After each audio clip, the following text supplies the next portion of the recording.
जाते हैं तो नंद बाबा लुटा चुके।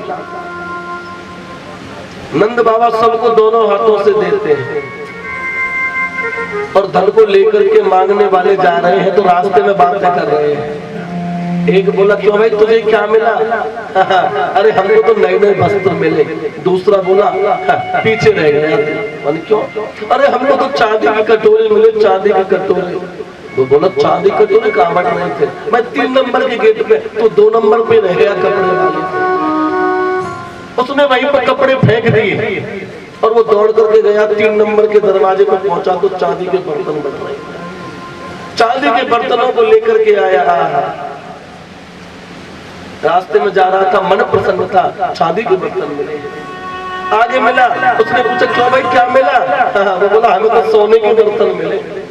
वो बोला सोने के बर्तन कहाँ बट रहे थे? मैंने 9 नंबर के गेट पे, तो 84 चौक की हवेली है, कोई 84 मैं 9 नंबर के गेट पे सोना बट रहा था, चांदी को फेंक दिया।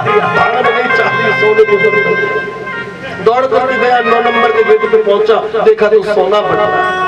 खूब सारे सोने के बर्तन पर लिए और चलने लगा। हंसता हुआ जा रहा है, सोने के बर्तन मिले हैं। नंद बाबा के जीवन की जय। आगे मिला, किसी ने पूछा क्यों भाई क्या मिला? हंस करके बोला सोने के बर्तन मिले। वो बोला तू तो पीछे रह गया। मैंने क्या तुझे क्या मिला? अरे मुझे तो हीरा जवाहरात मिले। मैंने ये क्या बट रहे थे? मैंने 11 नंबर के गेट। उसने सोने के बर्तन फेंक दिए। सोने के बर्तनों को फेंक करके चला गया। 11 नंबर के दरवाजे पर गया, हीरे मोती बट रहे थे, उनको इकट्ठा करके। आज नंद बाबा का मन इतना बड़ा हो गया कि जो कोई जो मांगता है उससे न जाने कितना गुना नंद बाबा मांगता है। तिलों के 7 पहाड़ बनवाएगा, 7 पर्वत तिलों। नंद बाबा ने लाला का हाथ लगवा करके तिलों का दान किया। खूब ब्राह्मणों को अन्न धन वर्षा का दान किया। खूब गायों का दान किया। दान माने वितरण करना, दान माने बांटना। दान का उल्टा कर दो नदा। दान का उल्टा होता है नदा। नदा माने जो कभी खाली नहीं जाए उसी को दान कर। जो कभी खाली नहीं जाए, जितना तुम दे रहे हो तुमको कहीं ना कहीं मिल। गांव में एक सेठ जी रहते थे, ध्यान से सुनना। एक सेठ जी थे, सेठ जी 1 रुपया भी जीवन में कभी दान नहीं करते थे। एक रुपया तो बहुत बड़ा होता, पैसा ढेला तक नहीं देते थे। तो गांव के लोगों ने मजाक में आकर के सेठ जी का नाम रख दिया दानचंद। क्या सेठ जी हैं, नाम है दानचंद।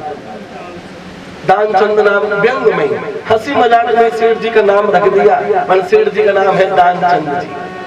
गंगा के किनारे रहते थे। 12 किलोमीटर दूर गांव था सेठ जी का।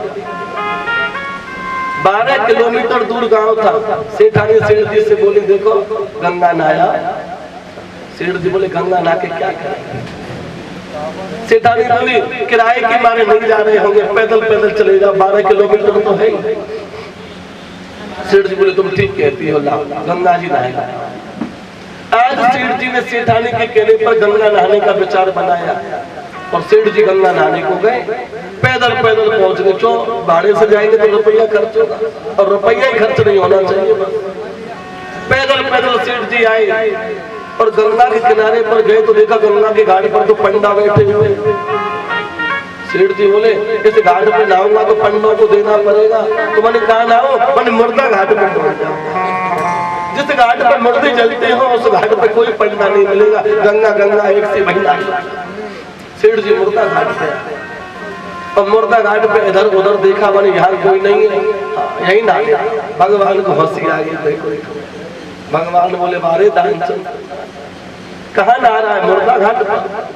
अब भगवान तो बड़े कौतुकी है ना। सेठ जी ने अपने कपड़े उतारे और गंगा के किनारे रख दिए। सेठ जी ने गंगा में गोता मारा, जय गंगा मैया की।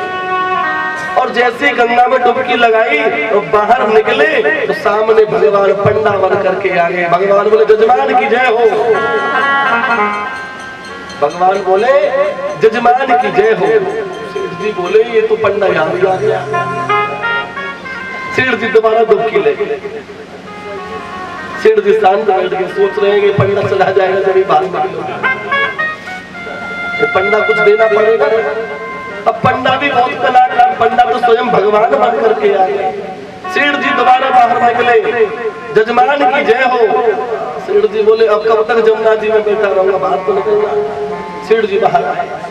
सेठ जी बोले क्यों भाई पंडा, मरे हुए घाट को भी नहीं छोड़ते हो, मरे हुए घाट पर भी आ गए। सेठ जी को पंडा बोला संतोषी ब्राह्मण है, हम तो संतोषी ब्राह्मण इसी घाट पे रहते हैं। साल 2 साल में कोई ना कोई एक जजमान आ जाता है नहाने के लिए, और बस वो ही साल भर का इंतजाम कर जाता है। एक ही जजमान साल भर का इंतजाम कर जाता है। सेठ जी बोले साल भर का इंतजाम, हम तो एक दिन का भी नहीं करेंगे, एक दिन तो बहुत बड़ा है, हम एक छाक का भी इंतजाम नहीं करेंगे, हमसे उम्मीद मत लगाओ। पंडा बोला कोई बात नहीं है, यदि तुम पर यहाँ पे ऐसा नहीं हो तो हमारी भाई में लिखवा दो, हम घर से ले लेंगे। पंडों को लिखवा के आ जाते। दानचंद जी बोले हम एक देना भी नहीं देंगे तुमको। पंडा बोला देना तो तुमको पड़ेगा, और यदि यहाँ नहीं है तो लिख लो भाई मरे। सेठ जी बोले ये चौकी हत्या लगी। सेठ जी ने आज जीवन में पहली बार एक धेला लिखा, ठीक है लिख लो, एक धेला हम तुमको देंगे। और एक धेला का लिखवा करके और सेठ दानचंद जी अपने घर को आ गए। और सेठ दानचंद अपने घर में घुसे, पीछे से भगवान पहुंच गए। दरवाजा खटखटाया, सेठ जी की घरवाली ने दरवाजा खोला। भगवान बोले जजमान की जय हो। सेठानी दौड़ करके गई सेठ जी के पास। सेठ जी से बोली पंडा आए हैं, गंगा जी के कुछ बोलकर तो नहीं आ गए। सेठ जी बोले अरे राम, पंडा यहाँ भी आ गया, अभी तो मैं नहा करके मेरे कपड़े भी नहीं बंदे, पंडा इतना जल्दी आ गया। सेठ जी बोले घरवाली से कह दो सेठ जी बीमार है, गंगा नहा के आए हैं, ठंड लग गई है, सेठ जी बीमार है। सेठानी ने कह दिया पंडा से देखो अभी देने लेने को कुछ नहीं है, सेठ जी बीमार है, फिर कभी आना। पंडा बोला ओ जजमान बीमार है, और जजमान बीमार है तो फिर देखो हम काहे को गंगा जी पे जाए, हम यहीं पर रहेंगे, तुम्हारे दरवाजे पर बैठे रहेंगे और सेठ जी के नाम का भजन करेंगे, सेठ जी जल्दी ठीक हो जाए। भगवान वहीं पर बैठे माला करने लगे। पंडा जी बैठे माला कर रहे हैं, जजमान ठीक हो, जजमान ठीक हो। सेठानी दौड़ करके सेठ जी के पास गए। सेठ जी से बोले वो पंडा तो जाता ही नहीं है। सेठ जी बोले कह दो सेठ जी मर गए, सेठ जी मर गए ऐसा कह दो। सेठानी बोली तुम तो जिंदा बैठे हो। सेठ जी बोले कह दो मैं कौन सा मर रहा हूँ, कह दो। हाँ ये पंडा चला तो मैंने एक धेला देना पड़ेगा, कह दो जजमान मर गया। अब वो सेठानी आई और पंडा से बोली हाँ, क्या बताओ महाराज, गंगा मैया नहाने गए तो ठंड लग गई तो सेठ जी मर गए। और जो ही भगवान ने देखा, भगवान हंस गए, बारे भाई दानचंद तूने कमाल किया, एक धेले के पीछे मर रहा है। सेठानी ने भगवान से कहा सेठ जी मर गए। सेठ जी बोले अरे राम राम, जजमान चला गया। अब तो जजमान का जब तक अंतिम संस्कार नहीं होगा तो हम काहे को जाएंगे। और भगवान एक रूप से अनेक रूपों में प्रकट हो गए। तेज समय प्रकटे बहु, और पूरे गांव में हल्ला कर दिया भगवान ने दानचंद जी मर गए, दानचंद जी मर गए। अब गांव वालों को पता चल गया कि सेठ दानचंद खत्म हो गया। अब सारे गांव वाले इकट्ठे हो गए। सेठ जी सांस को खींच करके पड़े पलंग पर। गांव वाले अंदर गए। गांव वालों ने देखा सेठ जी की सांस नहीं चलती है, सेठ जी तो ही। गांव वालों ने काठी को कसने का लकड़ा लगाया, घास फूस का इंतजाम किया, लकड़ियों का इंतजाम किया। घर वाली बोल रही है ये नहीं मरे हैं, अरे ये नहीं मरे हैं। गांव वाले बोले ऐसी रोती है स्त्रियां, बड़ा प्रेम करती थी ना, नहीं मरे हैं, अरे मेरे स्वामी नहीं मरे। गांव वाले बोले ले चलो जल्दी ले चलो। सेठ जी को काठी पे कस दिया। भगवान बोले देख लो। सेठ जी बोले देखना क्या झेला तो दूंगा। अब तो सेठ जी काठी पे कस गए। राम राम करते हुए सेठ जी को शमशान ले जाया गया। और सेठ जी भी बड़े पक्के, काठी पे हिले भी नहीं, चले गए शमशान।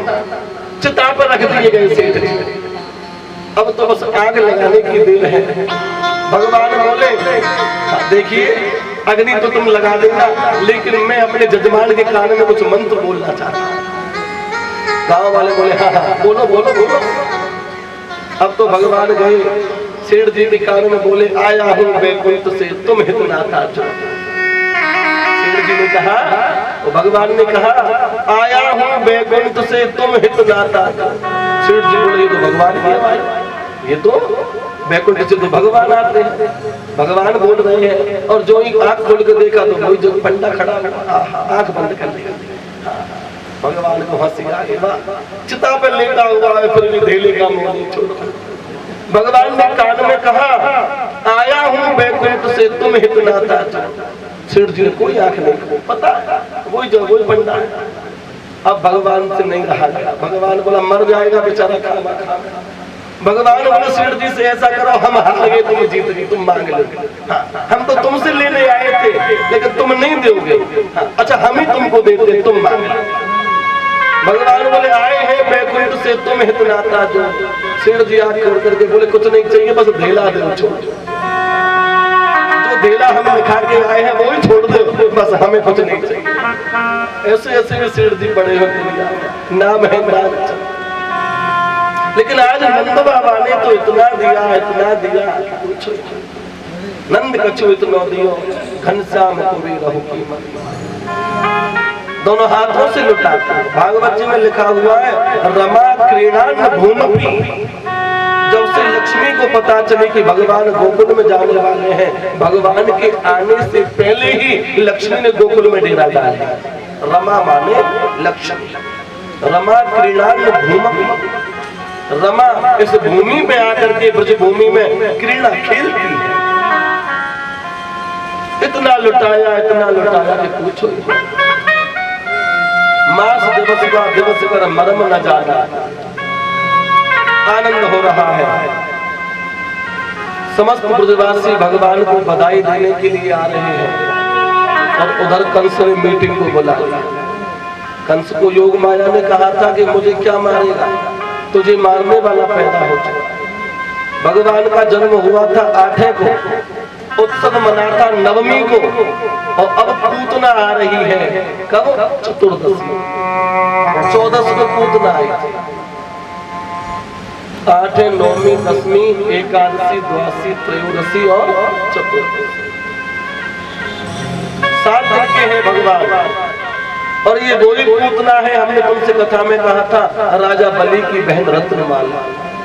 जब वामन भगवान बन करके गए थे तो रत्नमाला सोच रही थी कितना अच्छा है, ऐसे बालक को तो अपने आंचल से दूध पिलाना चाहिए। और जब राजा बलि का वामन भगवान ने सब कुछ ले लिया, जब वही रत्नमाला बोली ऐसे बालक को जहर देके मार देना चाहिए। भगवान बोले तथास्तु, जाकी रही भावना जैसी प्रभु मूरत देखी थी। तुम्हारा ये भाव हम जरूर पूरा करेंगे। आज राजा बलि की बहन रत्नमाला ही पूतना बन के आई। उसका नाम पूतना नहीं था, उसका नाम था बकी। बकी बकासुर की बहन थी। अहो बकी यम स्तन काल पूतम।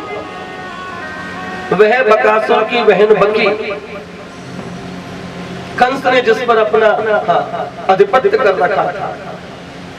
कंस ने कहा था राक्षसों से कि हमारा मारने वाला पैदा हो चुका है, ऐसा करो इस 84 कोष की ब्रज भूमि में 7 दिन में जिन जिन बालकों ने जन्म लिया ना सबको मारो।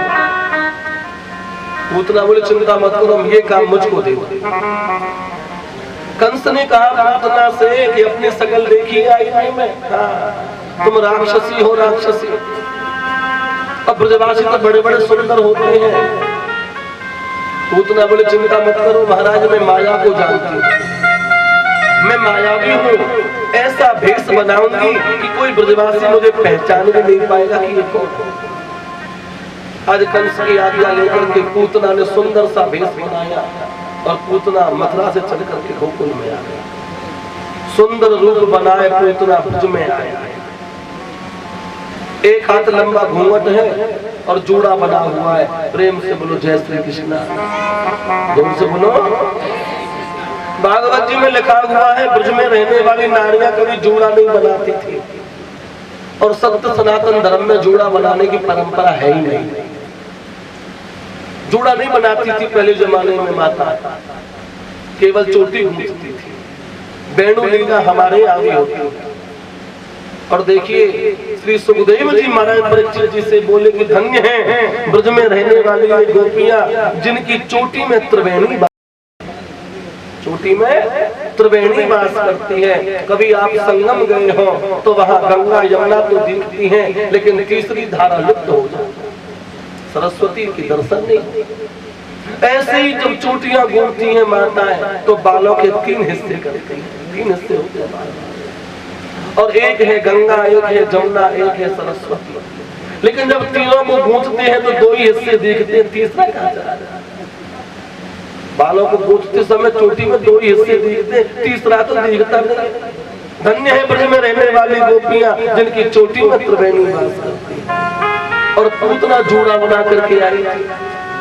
जूड़ा बनाने की परंपरा हमारे यहाँ नहीं है।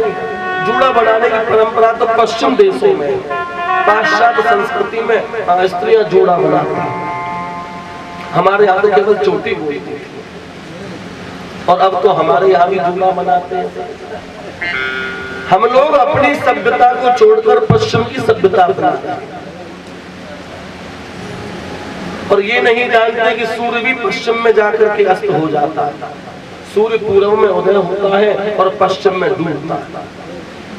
जिस दिशा में सूर्य भी जाकर के डूब रहा है और हम भी उस दिशा की सभ्यता अपना लेंगे तो हम तो डूबेंगे। ये कलिकाल की निशानी है। स्त्रियां यदि बाल कटाने लग जाएं तो समझो कलयुग आ गया। आज पूतना ने 1 हाथ लंबा घूंघट किया और घूंघट करके पूतना जा रही है, जूड़ा बंधा हुआ है। अब तो ब्रजवासी बोले लाला देखियो ये कौन की बहू है, हमने तो आज तक ना देखी गोकुल। पूतना कुछ लंबी थी, ब्रजवासी थोड़े गुड्डे थे। पूतना राक्षस लोग ज्यादा लंबे होते हैं, प्रेम से बोलो जय श्री कृष्ण। पूतना लंबी थी और बड़ा सुंदर भेष था, जूड़ा बना हुआ था, 1 हाथ का घूंघट हुआ। और घूंघट में तो बहुत काम हो जाता है। घूंघट में तो घूंघट की परंपरा भी हमारे यहाँ की नहीं है। जब से हमारे देश पर मुगलों का शासन हुआ तब से हमारे यहाँ ये घूंघट की प्रथा आ गई। नहीं कहीं भी जानकी जी ने दशरथ जी से घूंघट नहीं किया। शर्म तो केवल आंखों की होती है, घूंघट की शर्म नहीं होती। और घूंघट को माता जी कथा में आकर के कर लेती हैं। पंडित जी सोचते हैं कथा सुन रही हैं और अम्मा आराम से सुन रही हैं। अब घूंघट में क्या पता क्या हुआ। 1 हाथ लंबा घूंघट लिया, पंडित जी जानते कथा चल रही है और अम्मा चकाचक 1 हाथ लंबा घूंघट कर लेंगी माता और गाली देवे को नंबर आवे वाला, अरे बाप आजा बज मारे तेरे मूड पे हड़िया फूट। 1 हाथ लंबा घूंघट और 1 हाथ लंबी गाली काहे कर रही है घूंघट। तो शर्म तो केवल आंखों की होती। आज पूतना का घूंघट है, ब्रजवासी आपस में चर्चा करते लाला देखिए कौन की बहू। एक ब्रजवासी बोला तो का मतलब करो काव की बहू है। देखिए यहाँ तो लाखों आ रही हैं, लाखों जा रही हैं। नंद बाबा के यहाँ पे उत्सव जो चल रहा है, अब है सके नंदरानी के कोई रिश्तेदार हो हमें क्या मतलब। पूतना को किसी ने भी नहीं रोका, किसी ने भी नहीं टोका। पूतना आ गई नंदरानी के यहाँ पर पधारी। यशोदा मैया देखो, यशोदा माने यशम ददाती इति यशोदा, जो दूसरे को यश दे उसी को यशोदा। और राधा रानी की माँ का नाम था कीर्तिदा। कीर्तिदा माने जो दूसरे को कीर्ति दे उसे कीर्तिदा। यश और कीर्ति दोनों एक ही। यशोदा मैया के पास में पूतना पहुंची, बकी पहुंची, बोली हमने सुना है आप यहाँ पे लाला हुआ। यशोदा मैया तो बड़ी भोली है। यशोदा मैया बोली हाँ हाँ हमारे यहाँ तो हुआ है, लेकिन आपकी आशीर्वाद से। लाला माता ने इशारा कर दिया, देखो पालने में सो रहा है। यशोदा मैया ने एक भी बार ये नहीं पूछा कि तू कौन है, कहाँ नाम है, कहाँ से आई। यशोदा मैया जो भी आए सबको लाला के पास पहुंचा। बोला लाला आप ही का लाला है, खूब खिला। यशोदा ने बता दिया लाला पालने में सो रहे हैं। पूतना अपने आंचलों से कालकूट नाम का विष लगा करके आई। कालकूट नाम का विष, जिस विष की एक बूंद से न जाने कितने लाख व्यक्ति मृत्यु को प्राप्त हो जाए, उस विष का नाम है कालकूट। समुद्र मंथन में से जो विष निकला था, उस विष का नाम था हलाहल, जिसको भगवान शंकर ने पान किया, वो हलाहल नाम था। पूतना जो लगा के आई थी वो कालकूट नाम था। अहो बकीयम स्तन कालकूट, स्तनों पर कालकूट नाम का विष लगा हुआ। भगवान ने जो ही पूतना को देखा, आंखें बंद कर ली। 88,000 ऋषि बोले महाराज हम बताएं आप क्यों बंद की? हाँ बताओ। एक ऋषि ने खड़े होकर के कहा कि भगवान डर गए हो। पूतना आ गई ना, भगवान डर गए, नन्हे से तो भगवान है। दूसरे ऋषि बोले कैसी बात कर रहा है, भगवान और पूतना से डरेंगे, तुझको नहीं पता। तीसरा बोला तुझे पता है तो तू ही बता। एक ऋषि ने अपने मत से कहा कि भगवान की एक आंख में है चंद्रमा और दूसरी आंख में है सूरज, और जब सूर्य और चंद्रमा के दर्शन पूतना को हो जाते तो पूतना जिस काम के लिए आई थी वो काम भूल जाती। पूतना की मन और बुद्धि दोनों भगवान के चरणों में लग जाती, तो फिर पूतना का कल्याण कैसे होता? सो भगवान ने कर। तीसरे संत बोले ऐसा नहीं है। चौथा बोला कैसा है तू बता। संत अपना अपना मत रखते हैं। एक संत बोले पूतना को देखकर के भगवान ने नेत्र इसलिए बंद किए कि भगवान ये सोच रहे हैं कि मैंने जन्म लिया दूध दही खाने के लिए, माखन खाने के लिए, और यहाँ तो पूतना सबसे पहले जहर देने के लिए आ गया। तो भगवान ने नेत्र बंद करके शंकर जी को फोन में लाया। देखो प्रभु, आपको तो आदत है जहर पीने की, आप आओ और पूतना की आंचलों पर जो विष लगा हुआ इसको तुम पी जाओ, और दूध पीने की हमने चाहिए। सो भगवान शंकर को बुला रहे। पांचवा संत बोले ऐसी बात नहीं है। कैसी बात है? उन्होंने कहा कि भगवान नेत्र बंद करके ये सोच रहे हैं कि यशोदा मैया मुझे जीवन भर दूध दही माखन खिलाएगी, और ये पूतना भी मुझे अपना दूध पिला रही है। जब मैं इस पूतना को मोक्ष की गति दूंगा तो अपनी यशोदा को कौन सी गति दूंगा? भगवान ने बचा। जब मैं जहर देने वाली माता को मोक्ष दे रहा हूँ तो अपनी दूध पिलाने वाली माता को कौन सी गति दूंगा? भगवान ऐसा सोचिए। अनेक अनेक भाव है संतों के। आज क्या हुआ? भगवान ने नेत्र बंद किए, पूतना ने लाला को अपनी गोदी में लिया, अपने आंचलों से दुग्ध पान कराती है, भगवान को पूतना बोले बस सेकंड में गोविंदाय नमो नमः हो जाएगा। लेकिन यहाँ तो सेकंड निकल गई, मिनट निकल गई और घंटा भर भी हो गया, लेकिन भगवान पूतना को छोड़ते ही नहीं, भगवान को पीते ही जा रहा। नन्हे से भगवान है, पूतना हटाने लगी, लाला ने पूतना को छोड़ा ही नहीं। नन्हे से लाला बोल गए मौसी हमारी मैया ने हमको पकड़ना ही सिखाया, छोड़ना तो हम पे आता है। और भगवान सत्य कह रहे हैं। भगवान पूतना से बोले हम पर पकड़ना आता है, छोड़ना हम नहीं जानते। पक्की बात। भगवान एक बार जिसको पकड़ लेते हैं ना, उसे छोड़ते ही नहीं, चाहे वो पूतना हो और चाहे वो कोई हो। पूतना बोले लाला छोड़, मैं तेरी मैया ना और तू मेरा पूतना। बकी ने कहा था कि मैं तेरी मैया ना और तू मेरा छोरा। छोरा माने पूतना। पूतना बोली पूतना पूतना, इसलिए उसका नाम पड़ गया पूतना। वो अपने असली रूप में आ गई, राक्षसी बन गई। भगवान आज आंचलों से प्राणों का हरण कर रहे हैं, प्राणों को खींच रहे हैं। पूतना को कष्ट होने लगा, बकी अपने असली रूप में आई और लाला को लेकर के उड़ गई। ब्रजमंडल के ऊपर से लाला उड़ते हुए जा रहे हैं। ब्रजवासियों को पता चल गया कि कोई राक्षसी आई है और लाला को ऊपर लेकर के उड़ रही है। और पूतना बोली पूतना, अरे छोड़ लाला पूतना। ब्रजवासी बोले ये पूतना है, ये पूतना है, ये पूतना। और जैसे ही कंस का बगीचा आया, भगवान ने लगाया मुटका, एक ही मुष्टि का प्रहार हुआ, एक ही घूंसा ऐसा मारा कि पूतना नीचे गिरी। कंस की बगीचे में गिरी थी पूतना, ब्रज की भूमि को पार करके पूतना गिरी कंस की बगीचे। मथुरा की सीमा में पूतना का प्राण तो हुआ।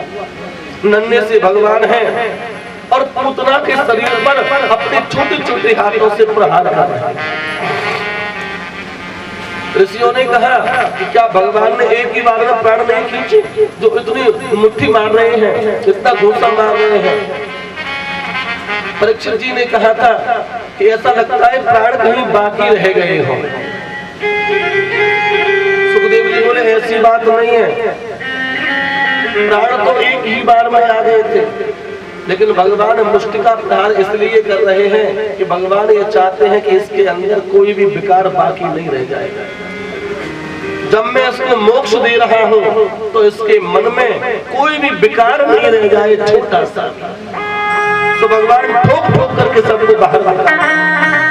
काम, क्रोध, लोभ, मद, मत्सर, ईर्ष्या, हमारे अंदर जितने भी विकार है ना, ये सब बाहर आ जाए। और जब सारे विकार बाहर आ जाएंगे तभी तो रास में जाने की अनुमति मिलेगी। रास माने इस जीव का ब्रह्म के साथ में संबंध। तो भगवान ने जिन जिन लोगों का कल्याण किया उन सबको रास में पहुंचाया, सबको मोक्ष दिया। भगवान ने प्राणों का हरण कर लिया, खींच लिए। नंद बाबा दौड़ करके आए, यशोदा मैया दौड़ करके आई, लाला को अपनी गोदी में लिया। ब्रजवासी बोले बाबा देखियो, अरे बाबा इतनी लंबी राक्षसी, अब इसका अंतिम संस्कार कैसे करें? इसके लिए इतनी लंबी चिता कहां से बना? नंद बाबा बोले चिंता मत करो, अपने अपने घर से कुल्हाड़ी लाओ, फावड़े लाओ, कुल्हाड़ी लाओ और पूतना के शरीर के टुकड़े टुकड़े और पूतना के शरीर के टुकड़े टुकड़े कर दिए और पूतना के शरीर के टुकड़े कर करके चिता जलाई। और सुखदेव जी महाराज बोले 84 कोस की भूमि में इतनी महक हो गई जो आज तक कभी सुगंध नहीं आई। चिता जलती है तो बदबू आती है, लेकिन जब पूतना की चिता जली थी तो 84 कोस में महक ही महक है। परीक्षित जी ने पूछा ऐसा क्यों हुआ? सुखदेव जी बोले कि जिसकी मृत्यु भगवान के हाथों से होती है उसमें से सुगंधी नहीं आई, दुर्गंध तो भगवान ने अपने आप खींच ली, सारे विकारों को भगवान ने अपने अंदर खींच लिया। अब तो उसका शरीर निर्मल रह गया, उसके अंदर कोई विकार ही बाकी नहीं रहा। सो जब पूतना की चिता जली थी तो पूरे 84 को उसमें सुगंध ही सुगंध। यशोदा मैया ने लाला को गोदी में लिया, दौड़ करके महलों में आई। सारी के सारी गोपियां बोली देख मैया तू बड़ी भोली है, तू सब पे भरोसा कर ले, ऐसा है सके। अब तेरे लाला को राक्षसी को स्पर्श है वो मनी, हाँ तो क्या करे, मैंने झाड़ो लगोगा झाड़ो। पूर्णमासी पुरोतानी को बुलाया गया। ब्रजमंडल में गोकुल में एक पंडितानी पुरोतानी रहती थी जिनका नाम था पूर्णमासी, सबसे बुजुर्ग वही थी। उसको बुलाया गया और श्रृंगी नाम की गाय को लाया गया और श्रृंगी नाम की गाय की पूंछ से लाला का झाड़ा लगा। गाय से, गाय की पूंछ से। पहले गाय की पूंछ से झाड़ा लगता था, प्रेम से बोलो जय श्री कृष्ण, फिर मोर के पंखों से लगने लग गया और अब तो झाड़े देवे की सलगनाएं तो गाय का तो झाड़े लगता है। पूर्णमासी पुरोतानी झाड़ा लगाती है। इंद्रियाणी ऋषिकेश, मेरे लाला की रक्षा, मेरे लाला की इंद्रियों की रक्षा ऋषिकेश भगवान। जिस समय लाला रोता हो उस समय लाला की रक्षा माधव भगवान करे, जिस समय लाला खाता हो उस समय लाला की रक्षा नारायण भगवान करे। भगवान हंस गए, भगवान बोले हमारा ही नाम लेती जा रही हो और हमको झाड़ा देती जा रही हो। इनके नाम अनेक अनूपा, भगवान के अनंत नाम। आज पूर्णमासी पुरोतानी ने भगवान के नाम से भगवान को झाड़ा दिया।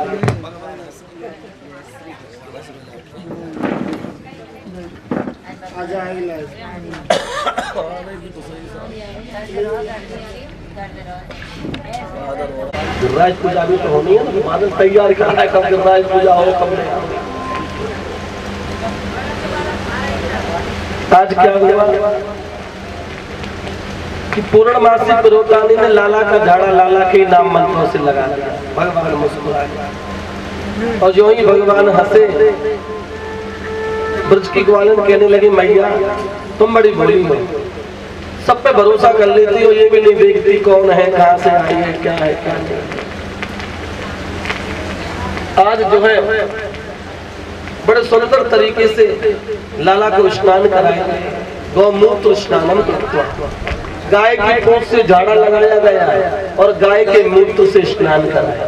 गाय के मूत्र से भगवान का स्नान, भगवान का स्नान गौमूत्र से हो जाता है लेकिन गंगा जल से नहीं होता। प्रेम से बोलो जय श्री कृष्ण। बड़ी गहरी बात। जय श्री कृष्ण। जिस समय लाला एक एक व्यक्ति 3 पाए पकड़ के बैठे, पक्की बात है। हाँ देखिए, और आज ही भगवान तृणावर्त का उद्धार करेंगे। अब यहाँ से आगे तृणावर्त तो आ रहा है। तृणावर्त माने भगवान पालने में सोते हैं, आदि उड़ा करके ले जाते हैं, वो ही तृणावर्त। आज ही सब आ जाएंगे, आदि तूफान में बरसा सबको आज ही। आज क्या हुआ कि भगवान जो है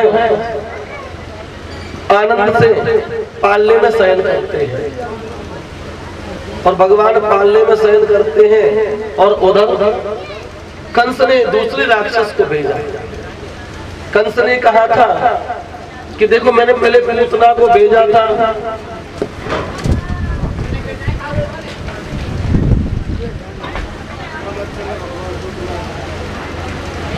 हाँ इनका भी ध्यान रखना, बॉक्सों का गिरते बहुत जल्दी हैं।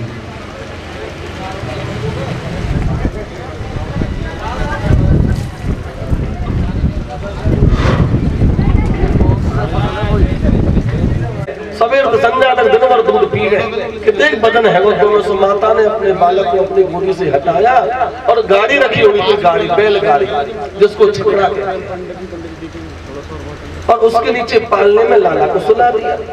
माता अपना काम करती है, राक्षस आया और राक्षस ने देखा कि मैं इसी सकट के अंदर प्रवेश कर जाऊं, इसी गाड़ी के अंदर प्रवेश कर जाऊं, और वह राक्षस उसी गाड़ी के अंदर प्रवेश कर गया और प्रवेश किया। और जैसे ही गाड़ी के नीचे भगवान को दबाने लगा, भगवान ने सीधे पैर के अंगूठे से ऐसी ठोकर मारी कि गाड़ी ऊपर उठ गई और गाड़ी ऊपर उठी चली गई और नीचे आई धाम धूम। गाड़ी में रखे थे मटके, फूट गए। जसोदा मैया ने देखा ये गाय की आवाज आई है और पीछे जाके देखा तो भगवान को उठा लिया, गोदी से लगा। अब मैया सोच रही है गाड़ी इतनी ऊपर कैसे चली जी। गाड़ी कौन लुढ़काई।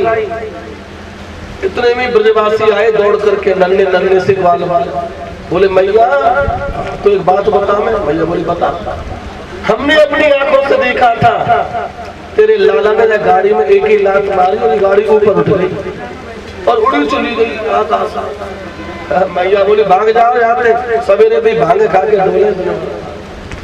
मैया को भरोसा नहीं हुआ कि मेरे लाला के पैर से, नन्हा सा तो मेरा कन्हैया, छोटे से पैर और इतनी वजन की ये गाड़ी, कहीं मेरे लाला के पैर से ये गाड़ी हवा में उड़ेगी।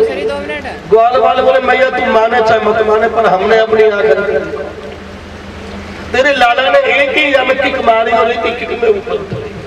मैया बोली भाग जाओ यहाँ से, सुबह से शाम तक तुम भांग खा करके घूमते हो और भांग की नशा में तुमको ऐसी चीजें दी। मैया ने बालकों की बात पर भरोसा नहीं किया। भगवान हंसते हैं और मैया तो मैया हो। भगवान कृष्ण ने बालपन में अनंत लीलाएं की, लेकिन जसोदा मैया ने अपने लाला को कभी भगवान नहीं माना। आज भगवान थोड़े बड़े हुए, कंस ने तृणावर्त को भेजा। तृण माने तिनका, आवर्त माने गोल गोल घूम करके आना, आवर्त माने घेरा, आवर्त माने गोला। तिनकों का बहुत बड़ा समूह जिसको तृणावर्त कहते हैं। तृणावर्त राजस्थान में रहता है, तृणावर्त रहता है राजस्थान में, जिसको बवंडर कहते हैं, जिसको आंधियों का राजा कहते हैं, उसी का नाम है तृणावर्त। कंस ने तृणावर्त से कहा कि पहली बार गई थी पूतना जो सबको देखती थी, फिर गया था सक्टासुर जो किसी को नहीं दिखता था, अब की बार मैं जाऊंगा। और आंधी जो होती है ना उसमें कुछ कुछ दिखता है, कुछ कुछ नहीं दिखता, धुंध हो जाती है। तो अब की बार मथुरा से तूफान बनकर के तृणावर्त चला और गोकुल में आ रहा है। और गोकुल में तृणावर्त आ रहा है तो गोकुल वाले बोले, अरे बाप रे, इतनी तेज आंधी तो हमने जीवन में कभी नहीं देखी। सब लोग अपने अपने घरों में दुबक गए। भगवान पालने में सोते हैं, तृणावर्त आया और भगवान को हवा में उड़ा करके ले गया। भगवान हवा में घूमते हैं। बलराम जी बोले, लाला कोई दिक्कत हो तो हम आए? भगवान बोले, नहीं, आज हम अपने 84 कोस की भूमि को देखना चाहते हैं। भगवान पहली बार हेलीकॉप्टर में बैठे, प्रेम से बोलो जय श्री कृष्ण। तृणावर्त के कंधे पर भगवान बैठे हुए हैं और तृणावर्त भगवान को पूरे 84 कोस में घुमा रहा है। इतना बड़ा तूफान। इधर भगवान ने देखा कि अब हमको घूमते घूमते बहुत दूर हो गई और एक ही बार में उसका गला दबा दिया। और भगवान ने जो ही तृणावर्त का गला दबाया, तृणावर्त ने भगवान के पैर पकड़ लिए, बोला कि प्रभु मैं आपको पहचान नहीं पाया। भगवान बोले, कोई दिक्कत नहीं है। भगवान ने तृणावर्त को भी अपने धाम की गति प्रदान कर दी। प्रेम से बोलो जय श्री कृष्ण। प्रेम से बोलो। तृणावर्त का भगवान ने उद्धार कर दिया। पूतना गई, सक्टासुर गया, तृणावर्त गया। तृणावर्त को भगवान ने इतने ऊपर से नीचे पत्थर पे ले मारा, एक ही बार में तृणावर्त हो गया। मैया ने देखा कुछ ना कुछ बात तो जरूर है। मेरे लाला के पीछे इतने संकट आ रहे हैं कि मैं क्या करूं। नन्ना सा है मेरा बेटा और 3 बार मृत्यु होने से बची है। मैया को चिंता हो। इधर मैया लाला को लेकर के बैठी हुई है और इधर गौशाला में आज गर्गाचार्य जी पधारे। गर्गाचार्य जी जानते हैं, इदम यदु नाम मह आचार्य, यादवों के जो आचार्य हैं जिनका नाम है गर्गाचार्य। गर्गाचार्य जी गोकुल में पधारे और गोकुल में आकर के गर्गाचार्य जी ने नंद बाबा से कहा, देखिए आपके आंगन में 2 बच्चे हैं। नंद बाबा बोले, हाँ है। तो ये यादवों के हैं? नंद बाबा बोले, हाँ, ये वसुदेव जी का बेटा, मुझे पता है। नंद बाबा को पता था कि जो मेरे आंगन में बेटा है ना, ये वसुदेव जी का। वसुदेव जी कह के गए थे, वसुदेव जी नंद बाबा के मित्र। तो आज गर्गाचार्य जी बोले, आपके आंगन में जो बच्चे हैं ना, ये यादव वंश के हैं और आपने आज तक इनका नामकरण तो कराया ही नहीं। ओहो। नंद बाबा बोले, महाराज तुम चौके पर हम जब भी कोई उत्सव करने की सोचते हैं तो उससे पहले कोई ना कोई ऐसा बवंडर आ जाता है कि हमारा काम धरा रह जाए। छोटा सा था, पूतना आ गई, फिर सक्टासुर आ गया, फिर तृणावर्त आ गया। गर्गाचार्य जी बोले, ऐसा करो अब की बार नाम को तुम गोपनीय तरीके से रखवा लो। गोपनीय माने शांति से। और नंदरानी को तो मौका चाहिए लाला का उत्सव मनाने का। साल में दिन होते हैं 365, साल में दिन होते हैं 365 और वृंदावन में उत्सव मनते 370। प्रेम से बोलो जय श्री कृष्ण। साल के दिन भी कम पड़ जाते हैं, इतने उत्सव होते हैं भगवान के। आज लाला ने करवट ले ली तो बाजे बजवाओ। आज लाला कुटमन चलने लग गया तो बाजे बजवाओ। आज लाला पहली बार नहा रहा है तो बाजे बजवाओ। आज लाला ने पहली बार सूर्य भगवान के दर्शन किए तो बाजे बजवाओ। यशोदा मैया को तो भगवान का उत्सव करने का बहाना चाहिए। यशोदा मैया ने नौवा को बुलाया और बिलौवा लगवाया। नौवा से बोले जाओ और जाकर के 84 कोस में बिलौवा लगवाओ। बिलौवा माने बुलाया, जाकर के कह दो कि आज जो है लाला का नामकरण संस्कार हो। गर्गाचार्य बोले ना माता, ये गलती मत करो, क्योंकि तुम बार बार इतना बड़ा उत्सव करती हो कि कंस को पता चल जाता है और वो कोई ना कोई राक्षस भेज देता। क्या करे, मैं शांति से गौशाला में ना। नंद बाबा ने खबर भेजी है घर पे कि मथुरा से पंडित जी आए हैं और बच्चों का नाम रखना है। दोनों बच्चे दोनों माता पधारे। यशोदा मैया को पता चली मथुरा से पंडित जी आए हैं। यशोदा मैया सोच रही है या पंडित की परीक्षा लेनी चाहिए कि जो जाने कि ना जाने। और मथुरा के पंडित को तो वैसे ही बहुत नाम है दुनिया में। यशोदा मैया बोलेंगे पंडित कछु जाने कि वैसे ही खड़िया पलटन है, खीर खा में खड़िया पलटन। तो कैसे परीक्षा ले रही है माता। आज यशोदा मैया ने अपने बालक को रोहिणी की गोदी में दे दिया और रोहिणी के बालक को अपनी गोदी में ले लिया और गौशाला में मैया पधारी। गौशाला में गर्गाचार्य जी बैठे हुए हैं और गर्गाचार्य जी ने देखा, समझ गए ये ब्रह्म की माता है और ब्रह्म की माता हमारी परीक्षा ले रही है। गर्गाचार्य जी ने जो ही देखा यशोदा मैया को प्रणाम किया।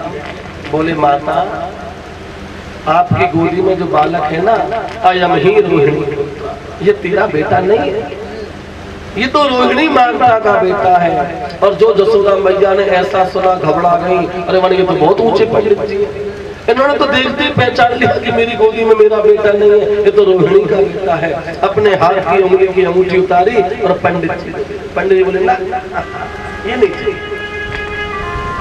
आज सबसे पहले रोहिणी माता के बेटे का गर्गाचार्य जी ने नामकरण संस्कार किया। गर्गाचार्य जी बोले देखो मैया, एक गर्भ से खींच करके इनको दूसरे गर्भ में डाला, इसीलिए इनका नाम संकर्षण है। इनमें बल की अधिकता होगी, इसीलिए इनका नाम बलदाऊ होगा। ये इस ब्रज के राजा होंगे, इसीलिए इनका नाम बलभद्र होगा। मैया बोले देखो पंडित जी, ज्यादा नाम मत बताओ, हम वैसे भूल जाएंगे, एक ही नाम बताओ जाओ बढ़िया। गर्गाचार्य जी बोले इनका नाम बलदाऊ रखो, इनका नाम हलधर रखो, इनके नाम अनेक अनेक। और अब बारी आ गई भगवान के नाम को रखने की। तो जैसे गर्गाचार्य जी ने भगवान की ओर देखा, देखते रहे। गर्गाचार्य जी की समाधि लग गई प्राकट्य, ऊपर की सांस ऊपर, नीचे की सांस नीचे, आंख खुली की खुली रह गई।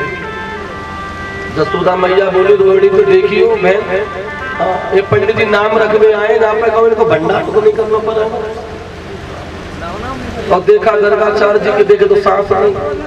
रोहिणी मैया बोली ऐसो लगे यशोदा बहन, ये तो पधार गए लगे पंडित जी गए। यशोदा मैया बोली ले ये चोखे आई ना नाम रखे, अब इनके बारे तेरे और करने पड़ेंगे हम। बाबा हो तो बोल। भगवान की छवि को देख करके तो गर्गाचार्य जी समाधि में लीन हो। यशोदा मैया ने हाथ पकड़ के हिलाया, समाधि टूट गई। माता, आपकी गोदी में जो बालक है ना, इनके बारे में मैं कहां तक बताऊं। ये कोई साधारण बालक नहीं है और धन्य है आज माता तुम्हारी गोदी।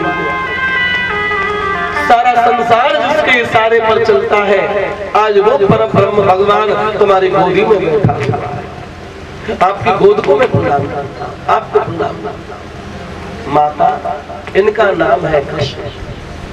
कृष्ण माने आकर्षति इति कृष्ण। ये कोई छोटी मोटी ताकत नहीं है, इनका नाम है कृष्ण। जो सबको अपनी ओर आकर्षित करे, जो सबको अपनी ओर खींचे, उसी को कृष्ण कहते हैं। यशोदा मैया बोले देखो पंडित जी, तुम अपना नाम निकालो, दक्षिणा लो, घर को जाओ। भगवान हंसते हैं। भगवान बोले गर्गाचार्य जी से हमें भगवान घोषित मत करना या कहीं तुमने ये कह दिया ना मैया से कि तेरा लाला भगवान है, तो हमारी बड़ी आफत आ जाएगी। और देखो इस भगवान की बहुत आफत है, भगवान की ज्यादा आफत है रे कुपत हरि के नामन की जा कलयुग में भैया, हरि के नाम की तो बड़ी कुपत है।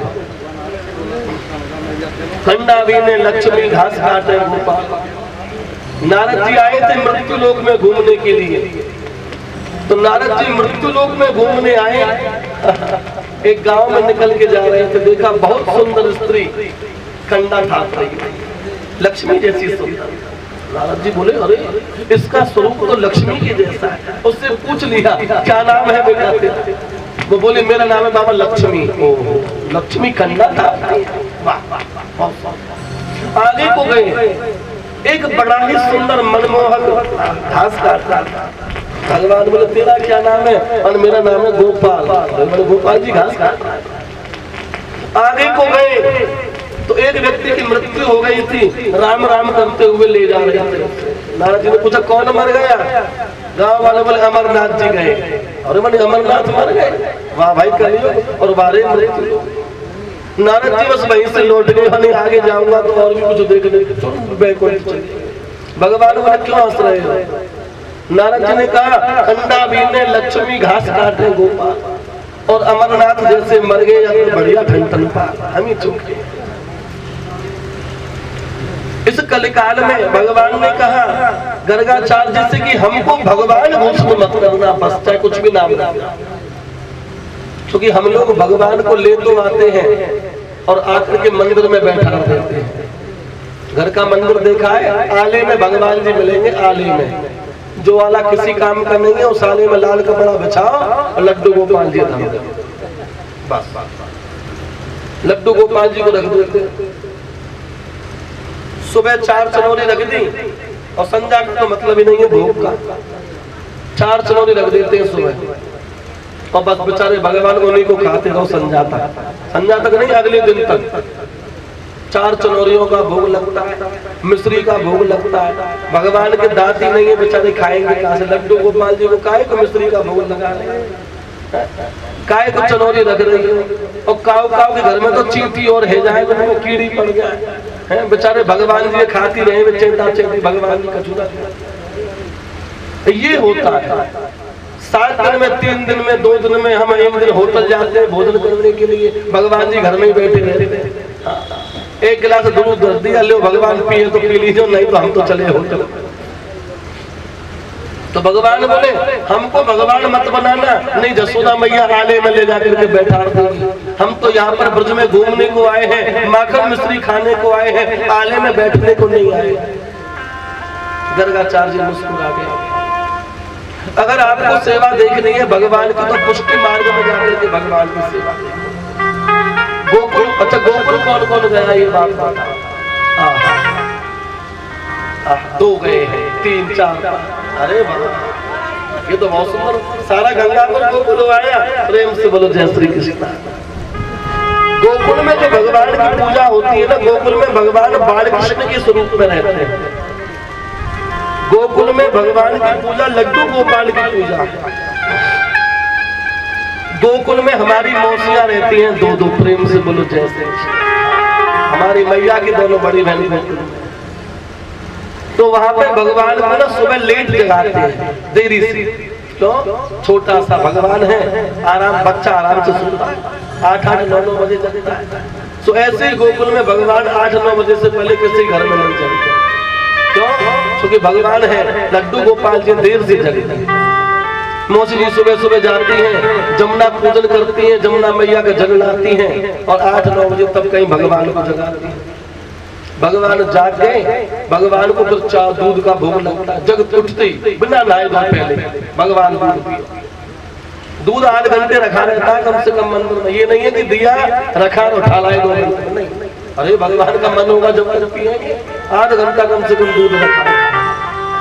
दूध को हटा करके फिर भगवान की कहीं स्नान होते हैं। स्नान करा करके भगवान को 5-10 मिनट ही सिंहासन पर बैठाया जाता है।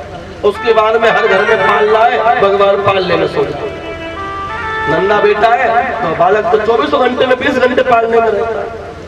तो सुबह कुछ देर सिंहासन पर बैठते हैं, फिर पालने में सो जाते हैं। और जब कहीं गर्मियां पड़ती है ना तो 8-8 बार पानी बदला जाता है भगवान का, छोटी छोटी सी कुल्लड़ियों में 8-8 बार पानी बदलते हैं भगवान का। सुबह शाम बैठ करके भगवान के आगे कीर्तन करते हैं पूरे गोकुल वाले, हमारे मस्जिद में पूरा लाला को रात को सोता है तो गाना सुना करके भगवान सोता है, जगता है तो सुबह कीर्तन करके भगवान करते। ये पूजा होती है भगवान की। ऐसा नहीं कि 5 दिन में एक दिन नवा दी। और अब तो एक चीज आ गई है, पीताम्बरी हर घर में मिल जाएगी। लड्डू गोपाल जी काले भाई और पीताम्बरी से रगड़ दो, लगा लो।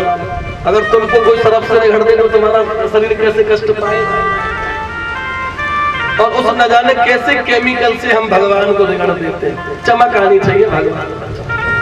अरे यदि भगवान की इतनी चिंता है तो दूध दही से नवाओ ना भगवान, काहे को पीताम्बरी से रगड़ रहे हो।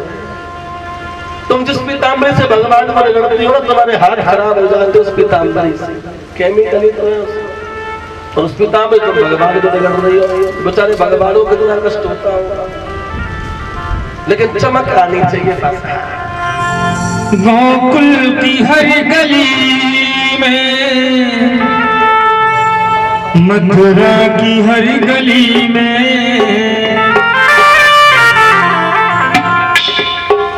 गोकुल की हर गली में,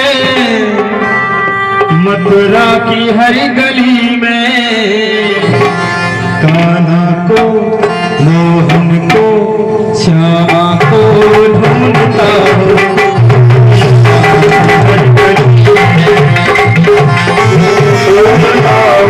गोकुल की हर गली में,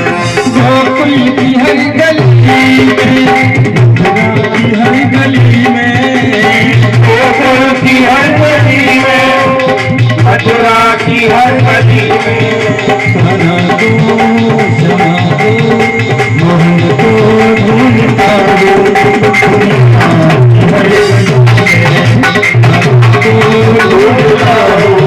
मथुरा की हर गली